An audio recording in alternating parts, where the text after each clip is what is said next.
In Act 5, Scene 2 of Othello, the play's final scene, Othello enters his bedchamber with a candle and finds Desdemona asleep in their bed.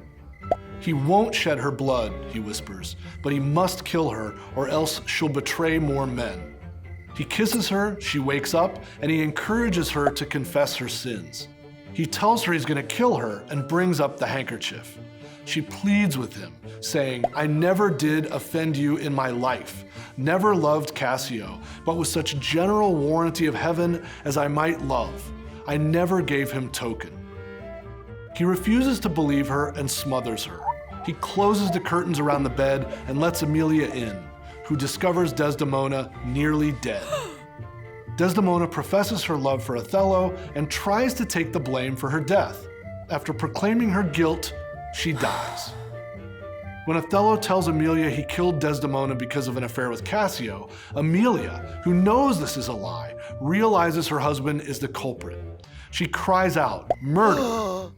Iago, Montano, and Graziano come running, and when they arrive, Emilia accuses her husband.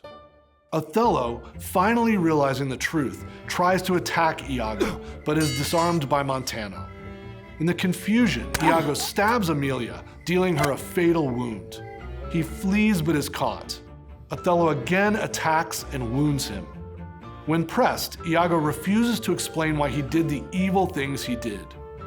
Othello admits his fault and asks them all to think of him as one that loved not wisely, but too well. Then he stabs himself, falls on the bed, and dies kissing Desdemona. "I kissed thee ere I killed thee. No way but this, killing myself to die upon a kiss."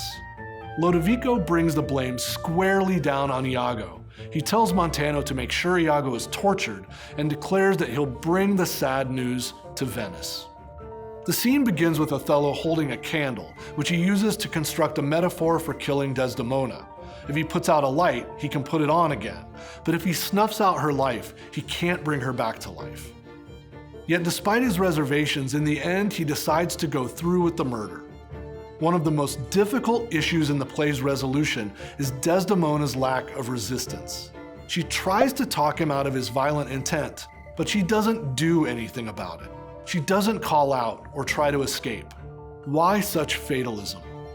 This leads us to reconsider her actions leading up to this moment. She began the play as a romantic, naive young girl, shut in by her father, desperate for adventure. Through Othello, she found it and ran away at the first opportunity. When accused of adultery, she barely fights back, instead deciding to succumb to Othello's accusations and violence with resignation. Note her decision to put her wedding sheets on her bed just before the Willow song. This passive response isn't what we'd expect if this were a comedy and she were about to fight for what she wants. Rather, she's fulfilling the romantic role of a tragic heroine, as if imitating the female characters in the stories she is so fond of. In the scene's climax, Othello realizes too late that he has been fooled all along by the man he has repeatedly called Honest Iago. Instead of returning to Venice, he takes the soldier's way out by stabbing himself after a speech in which he implores the Venetians to remember his service to the state.